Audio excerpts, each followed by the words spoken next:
ask a second time. Nagsimula ang kwento sa pagsira ng isang planeta ng isang makapangyarihan pag-atake ng Unicron entity na pinangalan ng Unicron na nilamon ang buong planeta.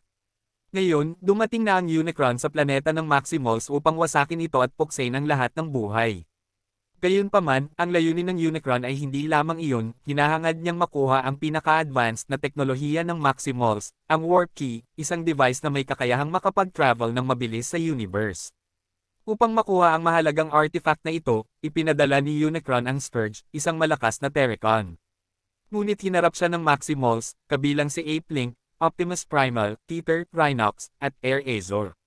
Dahil ang Terracon ay napakalakas, Ape-Link nagpa siya na ipagkatiwala ang susi sa Primal, at sinabi sa kanila na magtago sa ibang mundo at para matrap si Unicron sa kalawakang ito, naglakbay sa kalawakan ng Maximals hanggang sa marating nila Earth. Samantala, nilalamon ang mundo ng Maximals, at pinilit ni Unicron si Scourge na hanapin ang susi sa buong universe. Nang maglaon sa New York noong 1994, ang bidang si Noah Diaz, isang walang trabahong sundalo na ninirahan sa isang maliit na apartment kasama ang kanyang ina at isang kapatid na may sakit na nagngangalang Tails.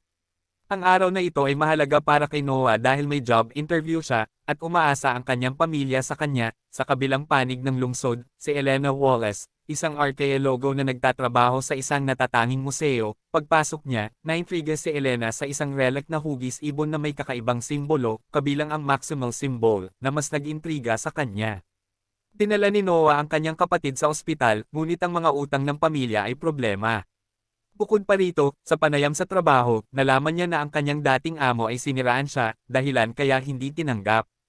Ngayon walang trabaho at pera, bumisita si Noah sa isang kaibigan na nag-aalok ng hindi niya gusto na trabaho, katulad ng pagpasok sa isang bodega upang magnakaw ng kotse. Samantala, si Elena, pagkatapos makipag-usap sa kanya boss tungkol sa relic, lihim na inaral ito. Habang nakita ni Noah ang 90s Porsche na may Autobots emblem, nabuksan niya ang sasakyan. Sa museo, si Elena ay na-activate ang transwarp key habang ini-scan, na biglang nagbago at naglalabas ng malakas na sinag sa kalangitan, at pinakita si Optimus Prime, na nag-aalerto sa lahat ng Autobots tungkol sa sitwasyon.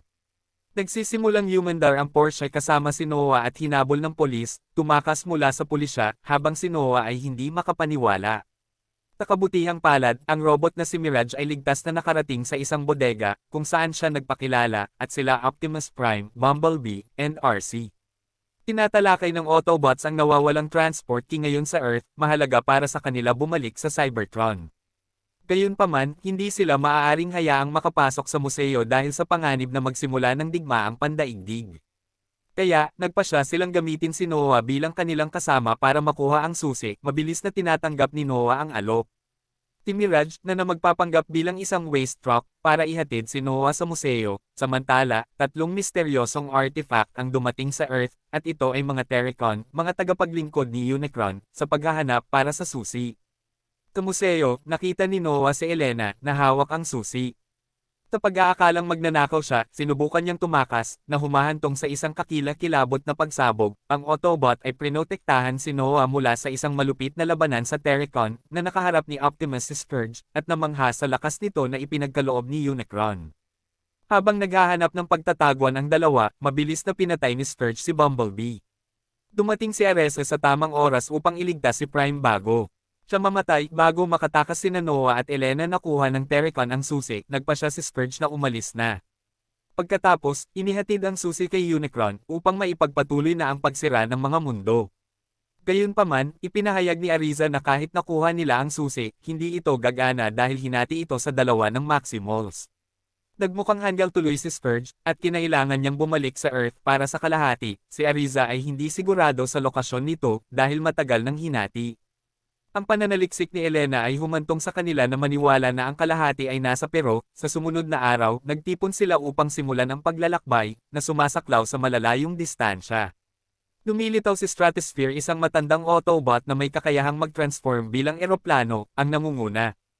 Sa buong paglalakbay, nalulungkot si Optimus, dala ang katawan ni Bumblebee, iniisip ang posibleng muling pagkabuhay. Sa Cybertron gamit ang Energen. Mamaya, nakarating sila sa Machu Picchu, pero lokasyon sa paghahanap ng kalahati ng susi. Ang Wheeljack, isang lokal na Autobot, ay nagpapaalam sa kanila tungkol sa isang pagdiriwang sa Costco na nagresulta sa pagsara ng lungsod.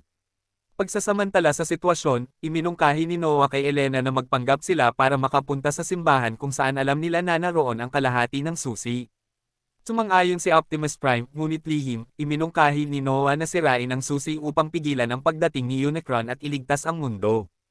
Ang dalawang bida ay pumasok sa pagdiriwang habang naghihintay si Optimus at ang iba pa sa paligid. Tingid sa kanilang kaalaman, pinagmamasdan ni Scourge ang kanilang ginagawa, sabik at inaasahan matuklasan ang kalahati ng susi. Sa loob ng templo, ang dalawa ay naghahanap ng mga sinaunang hieroglyphics. Napansin ni Elena na gumalaw ang bato, nang inikot ito bumukas ang lagusan na patungo sa ilalim ng lupa. Sa kasamaang palad, sa pagpasok nila sa butas, nakita nilang walang laman ang kahon at inatake sila ng isang maliit na Terracon, at tumakbo ang dalawa. Samantala, nalaman ng Autobots na sila ay hinahabol ng mga Terracon at kailangan nila umalis sa lungsod. Si Elena at Noah ay napunta sa gitna ng kagubatan sa kabilang panig, kung saan natagpuan nila si Optimus Primal, sa gitna ng labanan sa highway sa pagitan ng Autobots at Terracon. Aresa nagtangka na sirain ang daan ngunit tinamaan siya ni Scourge, at unti-unting nahawa.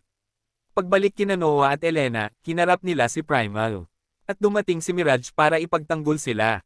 Lumilitaw din sina Cheetor at Rhinox, ngunit bago tumaas ang tensyon, namagitan si Aresa, na nagsasabi na silang lahat ay magkakam. Inihayag ni Primal na itinago niya kamakailan ang susi upang protektahan ito mula sa panganib at dinala sila sa lokasyon nito. Nakatagpo nila ang huling tribo na tumulong sa kanila pagdating nila sa Earth noon. Nakikipag-usap si Primal sa kanila, at ipinakita ng isang lalaki ang kalahati ng susi. Gusto ni Optimus na kunin ito para bumalik sa Cybertron, ngunit hindi sumasang-ayon si Primal, na iginiit na ang Earth ay dapat ipagtanggol mula sa mga universal na banta. Ang walang buhay na si Bumblebee ay nakapatong sa isang purong batong Energon. Sa sumunod na araw ay masamang pagdevelop ni Aresa na nahawahan at sinapian ni Scourge. Siya ay hinarap nila Optimus at si Primal ay nagtitiwala kay Noah sa susi para sa pag-iingat. Si Noah ay sinubukan sirain ito upang pigilan ang pagdating ni Unicron, ngunit pinigilan siya ni Optimus Prime, nagsasabi na ang pagsira nito ay dahilan para di na sila makaalis sa Earth, at hindi na mabubuhay si Bumblebee. Nag-alinlangan, at kinuha ito ni Elena. Gayunpaman, si Aresa, na ngayon ay nasa ilalim ng kontrol ni Scourge, ay kinuha si Elena at hinabol ni Primal, sa kasamaang palad ang susi ay hawak na ni Scourge. Bago dumating si Primal, si Scourge at ang kanyang mga tagasunod ay pinagsama ang susi upang maghanda para sa pagdating ni Unicron sa Earth. Samantala, ang pag-asa ng Autobots at Maximals ay lumiliit at naghahanda para sa isang malungkot na kapalaran. Pero si Optimus nagrally sa kanila, na nagdedeklara na dapat silang lumaban ng sama-sama. Inihayag niya ang tanging paraan upang i-deactivate ang susi ay si Aresa na alam ang access code.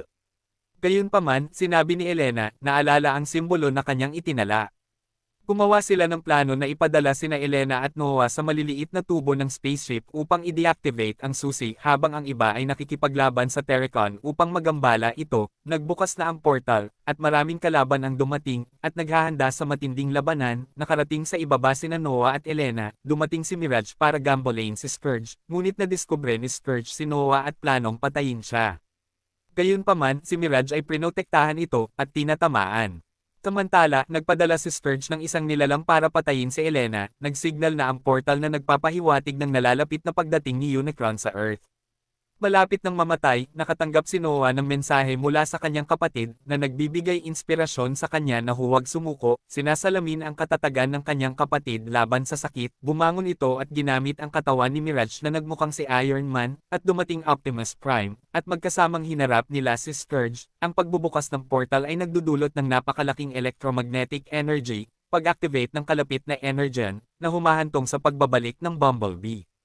Habang nilalagay ni Elena ang code sa control panel, nilabanan ni Optimus si Scourge, ngunit hindi sinasadyang nasira ni Elena ang control, dahilan para hindi maghiwalay ang susi. Tinapos ni Optimus si Scourge, ngunit tila ang kaligtasan ng planeta ay imposible na dahil sinisimulan ng Unicron ang pagsipsip ng lahat.